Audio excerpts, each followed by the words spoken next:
નમસ્કાર મિત્રો, ફરીવાર એક નવા વિડીયોમાં આપનું સ્વાગત છે।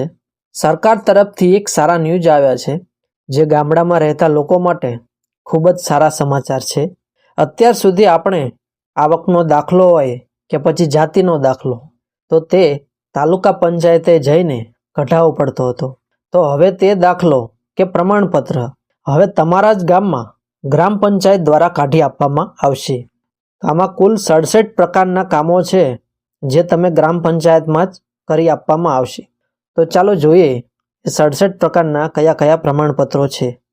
તો મિત્રો, આ પરિપત્ર છે જે તારીખ 27/1/2025ના રોજ જાહેર થયો છે, જેમાં સંપૂર્ણ કામગીરી દર્શાવેલ છે। પહેલાં આપણે જોઈએ મહેસૂલ વિભાગની સેવાઓ, તો એમાં વારસાઈ પ્રમાણપત્ર આપવું,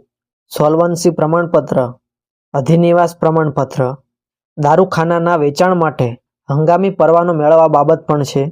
ચારિત્ર્ય પ્રમાણપત્ર કાઢી આપવામાં આવશે। લેન્ડ રેવન્યુ કોડની કલમ 73A હેઠળની મંજૂરી આપવા બાબત, ત્યારબાદ સરકારી ખાતાની જમીનની માંગણી,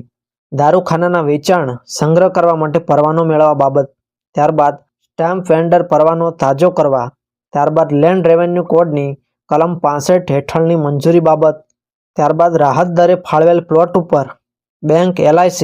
અન્ય નાણાકીય સંસ્થામાંથી મકાન બાંધકામ લોન મેળવવા જરૂરી ના વાંધા પ્રમાણપત્ર મેળવવા બાબત, રાહત દરે ફાળવેલ પ્લોટ ઉપર બાંધકામની મુદત વધારવા માટેની માંગણી બાબત પ્રમાણપત્ર,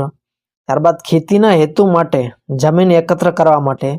પરવાના તાજા કરવા અંગે,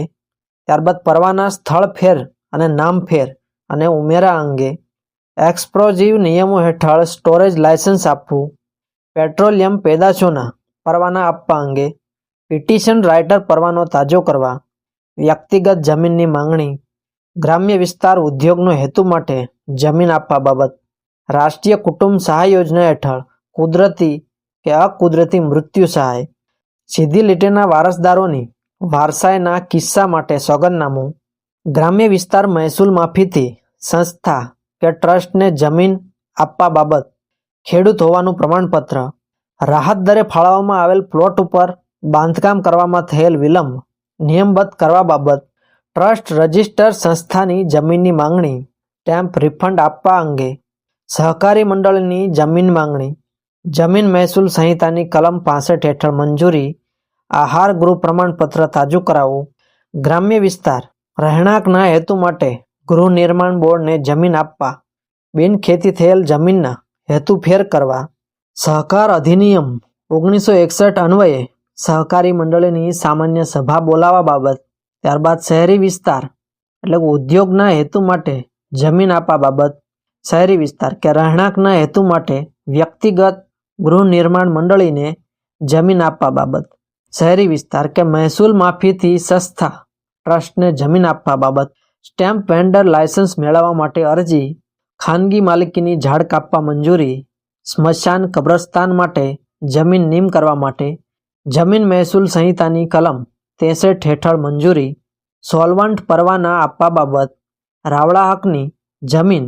કાયમી હકમાં તબદીલ કરવા, ગ્રામ્ય વિસ્તાર કે જેમાં માજી સૈનિકોને રહેઠાણ માટે જમીન આપવા બાબત અને શહેરી વિસ્તારમાં સરકારી કર્મચારી તરીકે જમીન આપવા બાબત, ગ્રામ્ય વિસ્તાર સરકારી કર્મચારી તરીકે જમીન આપવા બાબત, ગ્રામ્ય વિસ્તાર સહકારી મંડળીઓને જમીન આપવા બાબત, છૂટક જથ્થાબંધ પરવાનો આપવા અંગે, ત્યારબાદ ભાગીદારી ખત આધારે નામ દાખલ કે કમી કરવા અંગે, પ્લોટની વારસાઈ કરવા માટેની અરજી બાબત,